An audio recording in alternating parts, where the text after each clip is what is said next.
CM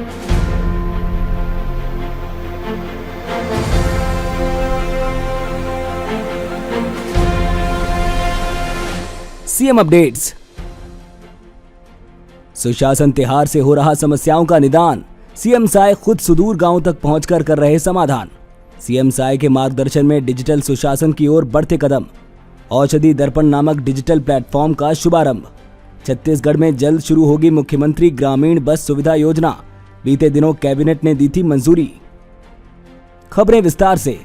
सुशासन तिहार 2025 के तहत मुख्यमंत्री श्री विष्णुदेव साय गांव-गांव पहुंचकर जनता की समस्याओं का त्वरित समाधान कर रहे हैं।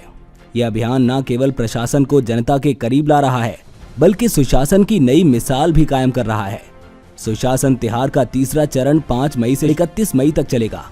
इस दौरान मुख्यमंत्री श्री साय बिना पूर्व सूचना के हेलीकॉप्टर से गाँव में पहुँच रहे हैं और ग्रामीणों से सीधा संवाद कर रहे हैं और समाधान शिविरों में उनकी समस्याओं का मौके पर ही निराकरण कर रहे हैं। सक्ती, कबीरधाम, कोरबा, बेमेतरा, गरियाबंद जैसे जिलों में उनके औचक दौरों ने न केवल प्रशासन को सक्रिय किया है, बल्कि जनता में भी उत्साह का संचार किया है। इस अभियान के तहत प्रधानमंत्री आवास, उज्ज्वला योजना, राशन कार्ड, पेयजल, सड़क निर्माण और स्वच्छता जैसे मुद्दों पर तेजी से काम हो रहा है। मुख्यमंत्री साय का कहना है कि सुशासन तिहार का उद्देश्य जनता की आवाज को शासन तक पहुंचाना और उनकी समस्याओं का समयबद्ध समाधान करना है। हमारी सरकार मोदी की गारंटी को पूरा करने के लिए प्रतिबद्ध है। उनके इन प्रयासों ने नक्सल प्रभावित क्षेत्रों में भी विश्वास की नई किरण जगाई है। सुशासन तिहार छत्तीसगढ़ में प्रशासन और जनता के बीच की दूरी को पाट रहा है। ये सिर्फ एक अभियान नहीं, बल्कि जनता के प्रति सरकार की संवेदनशीलता और जवाबदेही का प्रतीक है।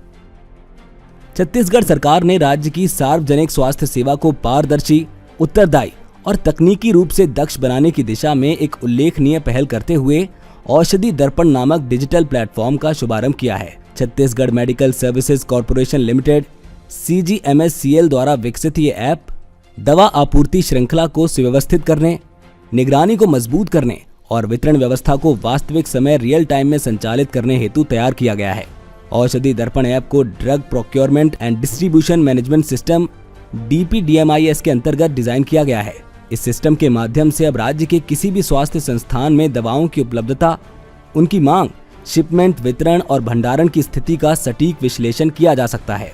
ऐप का उपयोग मोबाइल, टैबलेट या डेस्कटॉप किसी भी उपकरण पर संभव है, जिससे अधिकारियों को त्वरित निर्णय लेने में सहूलियत होती है और स्वास्थ्य सेवा अधिक लचीली बनती है। ऐप की सबसे बड़ी विशेषता है इसकी रियल टाइम ट्रैकिंग क्षमता, जिससे दवाओं के स्टॉक का निरंतर मूल्यांकन किया जा सकता है।